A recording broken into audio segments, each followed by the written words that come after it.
It is Bronze and Modern Gods. I'm John, and that's Richard. For you. What is going on, everybody? We're back. Richard's back in Ohio. Yes, cold, rainy, gross-looking Ohio. Yeah, it was slightly foggy here this morning and 80. But no, it wasn't 80. It was really more like 68, 70. Sorry. But if you're not following us at Facebook and Instagram at Bronze and Modern Gods, please do so. Visit our website at bronzeandmoderngods.com. It's a bonus episode. Back to the bonus episode grind. We've got your questions, your comments, and a quickie comic book NFT watch for today. Richard, why don't you start us off with your first piece of viewer mail? You've got mail. My first piece of viewer mail is from Otme. I recently purchased a Silver Age book for my LCS, and it was marked as the cover detached.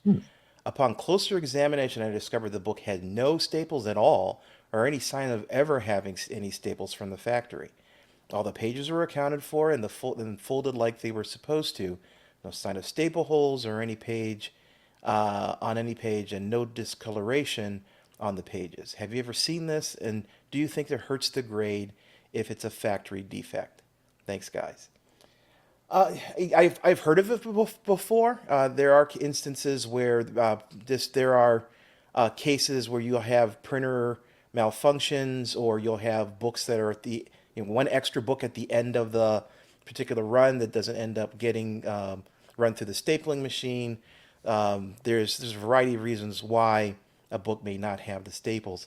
I have not ever seen a 9.8 book that didn't have staples. Not going to happen.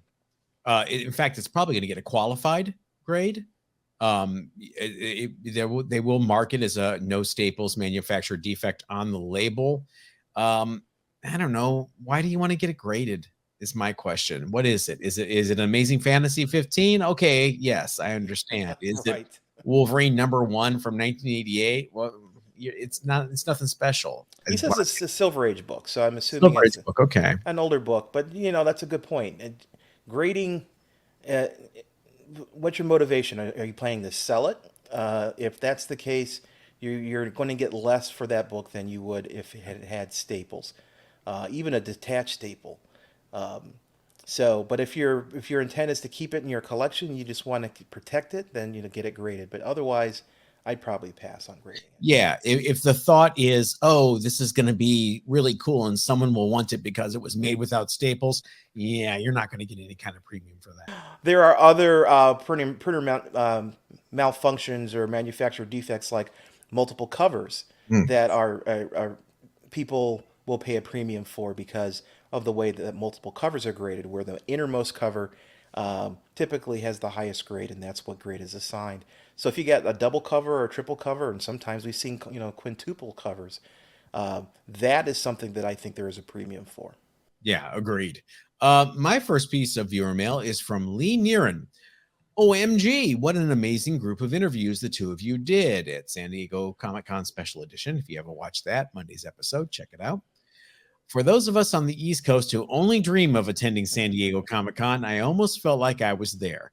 How can we thank the two of you enough for what an amazing job you did? Boy, you're backing up the Brinks truck. Come on.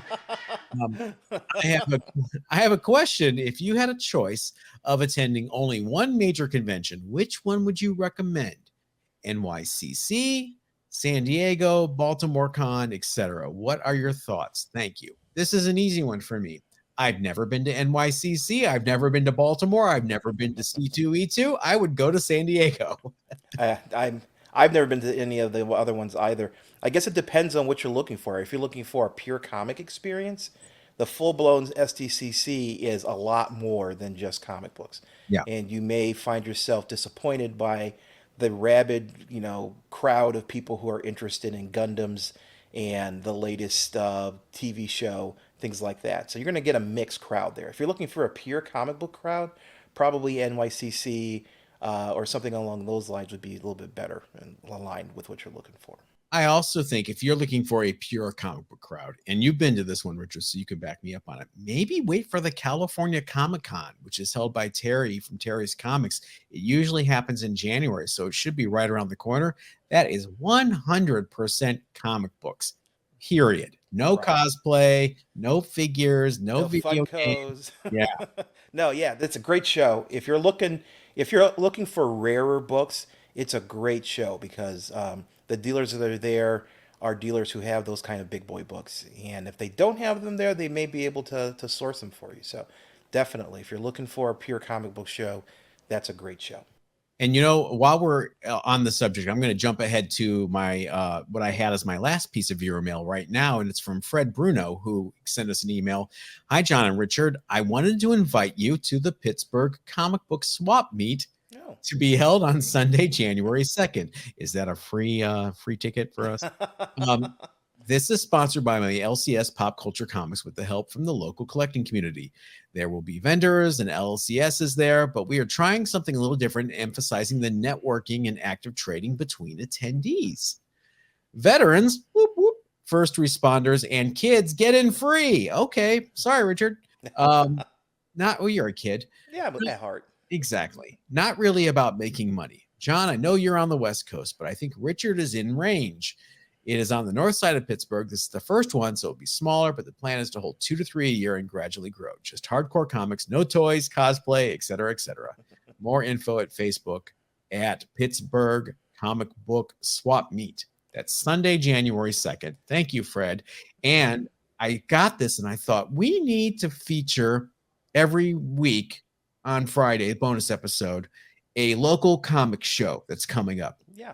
So if you have a local comic book show that's coming up, email us at bronzeandmoderngods@gmail.com. That's bronzeandmoderngods@gmail.com with all the information about the show, date, time, admission, what you're going to be featuring, any kind of vendors that are going to be there, and we will feature it on a future episode and help you promote it because that's what we do, right? Yeah, we're nice guys. Fred, excuse me. Pittsburgh is a few hours for me. January 2nd may be a difficult date for me to meet, but if it's possible, I'd love to come. I would love to experience an actual swap meet where people bring their books in and then are looking to trade with other people who've brought their books in. I've never done that before. It's always been a cash transaction for the books that I've acquired. John, have you ever done a swap meet kind of thing? I've been at shows where I've seen it happen, but there is a couple of local people that get together like that here. And I haven't made it an effort to go because I don't know. I don't like trading my books. If I have it, it means I want it for some reason. Anything else, I want that. I want that sweet, sweet cash. Yeah, it's interesting. I mean, to me, it's got to be something that you're willing to part with, Yeah. and it's rare that someone else has something that you want of similar value. But it would be interesting to do that. I have swapped books before. You helped me do it. I brokered the transaction myself. Yes, you have. So it's definitely something I've done before. I just never done it face to face at a swap meet. Just call me Escrow John. My next one is from Amy LKW. Great video. Thank you very much. Glad you two enjoyed yourself. I am too. It was a great show. Richard, did you see any Albedo 2? I'm watching for one for you. Well, thank you so much for looking out for me. I appreciate it. I didn't see a single one there at the show. I didn't either. I looked. Yeah, we looked at we went. Trust me, if there is a comic book for sale at SDCC, we were looking at it. So I didn't see any there. As a matter of fact, I've only seen one at a show to begin with, and that was at California Comic Con. So it's a rare book. There's 2,000 out there in existence, so it's a tough book. So my search continues. It was interesting at Comic-Con Special Edition last week because for all that we bought, there were a lot of things we did not see. Albedo number 2. I didn't see any Yellow Claw, not 1, 2, 3, or 4. No Marvel Boy number 1. No Astonishing. I saw Captain America's Weird Tales 75. Harley E had an 8.0, which was amazing, but a little out of my range. Didn't see a 74 there. So, these books are going into PCs and they're not budging. They're staying put. No, yeah, I think the Silver Age books are the ones that people are really targeting. So if you're looking for something in the more pricey range, they're becoming more and more scarce as people start, hunkering down and holding. Yeah. All right. My next piece is from Jay Huber on Instagram, who writes, "Hey guys, I was helping my brother sort through a bunch of old toys and stumbled upon his G.I. Joes. This dude looked like someone I'd seen before. John, are you still receiving royalties for your modeling work circa sometime between 82, 1990-ish? Sometimes I get accused of looking like action figures. I never realized there were as many bald, bearded action figures out there until I started doing this podcast. For example, Ali from Elite_Comics11 sent me this gem. Apparently, this is the John Hughes Star Wars Captain Rex action figure. It's surprisingly similar. It's Yes. And then I received this the other day, the Hercules Tom of Finland edition, complete with harness. You have his angry face and his drunk happy face, or as I call it, the post-coital Hercules face. So you turned into an action figure aficionado, aren't you? People buy them for me. I'm just sitting back here, then I get a package in the mail saying, "Ha thought of you," and I'm like, "Okay, what am I going to do with this now?" Be careful what you say on air, because it may turn out to you'd have a Merry Christmas. Oh God, I don't. I do think after last week, seeing all the cosplay, I do think I need to cosplay as Captain Rex someday, because that would be perfect. That was pretty obviously the only character I can probably cosplay as right now, except for maybe unemployed homeless Lex Luthor. Stop it. There was some great cosplay there. There's some people doing Hawkman, for example, with big wings that were mobile. It was just awesome. Props to everybody who does that. It's hard work to walk around in that kind of costume for the whole show. So especially in heels. Yeah, definitely. Not that I know. But hey, what's your next piece of viewer mail? My next piece of viewer mail is from Corey Berry. Not sure if you guys have noticed that the prices for NFTs in the Veve app are going down as supply of minted issues are going down. That is not how supply and demand works. I think someone is playing around. I work in the stock market for a large broker firm. Any thought on this new investment class of asset? I'm now on pause since I'm not getting in on any of the drops. The comics have come off 30 to 35% in the last 2 weeks. I enjoy your show. Well, thank you, Corey. Appreciate it. Before we answer this question, maybe we should just segue right into the Comic NFT Watch. Fire up that modem. Here we are. And I'm noticing Corey sent you this comment 3 weeks ago. Yep. Things have changed. And that's the thing about this market, about NFTs in general. They are so new and so amorphous that the prices haven't settled yet. There's just not enough data. The stock market, you've got over 100 years of data to back the transactions and have historical precedents as to those transactions. With NFTs, you got last week. So, it's more difficult to have that kind of stability in the prices. So they do fluctuate quite a bit. Corey was referring to a bit of a sell-off that was happening 3-4 weeks ago where things were dropping. Well, Corey, I don't know if you fired up the Veve app in the last couple of days, but floor prices for commons for the keys have really shot up. Marvel Comics #1 common is now $120. Amazing Spider-Man #1 is anywhere from $66 to $80. Fantastic Four #1 is around that same range. And those have been down as low as, $25, $20 when you wrote your comment. Meanwhile, the commons of the dog books are just as doggy as we predicted they were going to be. Who wants X-Men 308 NFT? Who wants the first appearance of Red Wolf? Guys, no one wants it. It's a bunch of speculators that grabbed them up, trying to get a secret rare. They didn't get it. Now they're dumping their commons. I also think Vive's kind of a victim of its own success. They have not gotten their act together in terms of getting this stuff to OpenSea or Immutable X yet. They keep promising soon you'll be able to cash out. Soon you'll be able to sell it, and it'll be minted as a true NFT. If it gets minted as a true NFT when it goes to the open market, Richard, does that mean it's a new NFT at that point? Yeah, that's a good question. To me, all these closed markets are like railroads that don't interlink with other railroads. So you got stuff running around on its own tracks, but it never interacts with other things. And I think there's a fear from some of these NFT minting places that once you open the floodgates and allow people to move their crypto out of their platform, it's going to be an exodus, and then all of a sudden all their value is going to disappear. And then, yeah, I'm waiting. I'm waiting to see. Me too. I I potentially got about 3,000 gems, and I'm like, oh, I'll take that as cash, you Yeah, know. yeah. And that will not be good for a closed ecosystem like Vivi. So they have every reason to keep their little ecosystem closed.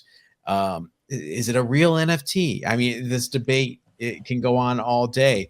But you said amorphous, and I thought you said Morpheus because you got in on the Matrix launch. Why don't you tell Yes. everybody what that is?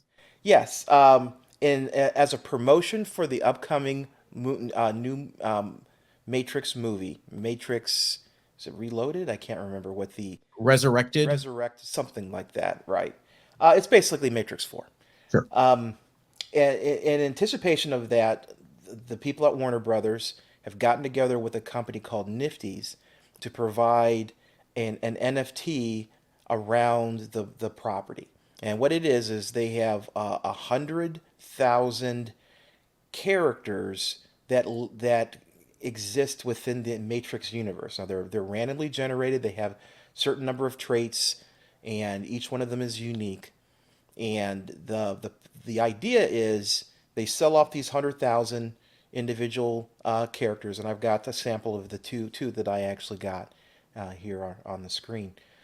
And on December 16th, they are planning on allowing each of the characters to choose a red pill or a blue pill. Now, if they choose a blue pill, they stay as they are. But if they choose the red pill, they will then upgrade to or morph to a resistance character. We have no idea what that means exactly right now. And there's supposedly some other things that are going to happen throughout the life cycle of this NFT. But there was a huge demand. I don't think the people who, the Nifty's people, had any idea of the number of people who wanted one of those 100,000 NFTs. At How much first, were they? How much were they each? $50. All right. 50 times 100K. 5 mil. $5 million for this launch. Right. Gross revenue. Right. And it's easy. It's like people are trying to shove their money through their keyboards to get them. Yeah, it was crazy. I got there. I got there as I typically, I always get there early for these kinds of things. So I was there half an hour early, and they had a queue system, and the whole thing kind of degenerated because there's too many people in the queue. At first, they were allowing 25 people to buy 25 at a time, which you would think, that's 20, that's a lot of money to Yeah. spend on an NFT. But apparently people didn't bat an eye because they were buying them all up, so much so they paused and then changed the maximum to 5. But then they had all kinds of problems with payment, and I actually ended up, the 4 that I got on 2 separate transactions because you couldn't actually buy for it. It was just a really poorly run process. You work in IT and you had trouble setting up your wallet. Yeah. And if you had trouble setting up your wallet, this is not ready for prime time yet. There's still a little work to be done. I think that's the appeal of Vivi. It's so frictionless, and I'm not a shill for Vivi. Honestly, I'm kind of over Vivi. Let me make that clear. But they made it simple. You could just buy it with your phone and use Apple Pay. Done. I've set up a Phantom wallet. I've gone through all this. I've got my key phrase saved on my notepad. This is scary stuff for the average Joe. They don't get it. So we've got a ways to go. Yeah, this is still, the bare metal is still visible in a lot of this Yeah. stuff. And it's a barrier to people who aren't in the tech industry, or at least are hip to the terminologies that are used when we talk about these things. And it's going to take some kind of. I know they want one of the tenets of this cryptocurrency is decentralization, but I think if you want it to spread to the mainstream, you're going to have some kind of centralization in terms of payment, something to ease that process, so that somebody's mother is able to purchase one of these transactions, or someone who's less experienced in the process of dealing with this technology. Meanwhile, the Spider-Man No Way Home, is that it? Or is it Go Home or Home Run? Whatever the new one is, they gave away NFTs with the purchase of pre-sale tickets. Now, there's some utility behind that that's supposed to be revealed later. I think that's an interesting use of NFTs, and that's a good way to mainstream it a little easier. It's Right. a little easier pill to swallow. Oh. And they sold out too. There was a record-breaking pre-sale that the pre-sale outsold the previous record holder, Endgame, and it's just amazing. We're talking about going to the theater, Yeah. and that has not had the same kind of volume that it had pre pandemic. So now we've got an example of a way that AMC uses to actually spur those ticket sales. So I don't know if it was Spider-Man or was it the NFT that really, or really pushed this to this kind of. Why not both? Yeah. Why not both? What other comic book related NFTs are you guys excited about? Any of them, or do you just skip this entire segment? Let us know in the comments, and we will share it Trust on. me, I don't blame you. It's so it's so new. It's so I don't want to say tangential. It's only related to comics. Yeah, but it is very related to comics because we are collectors at heart. And the fact that something is scarce drives us nuts, and we want to have it. We want to be able to brag that we have it. And trust me, it goes right to my DNA. DNA NFTs. Hold on a second. Where this go? Oh, man. All right. That is going to do it for this week. Short and sweet. Richard, anything else? Yep, everybody, go to Bronze and Modern Gods on Instagram or Facebook, or bronzeandmoderngods.com, the website, and we will see you on Monday. And if you're going to be at LA Comic Con this weekend and you see me walking around, say hi. We'll catch you next time. All right, everybody stay safe.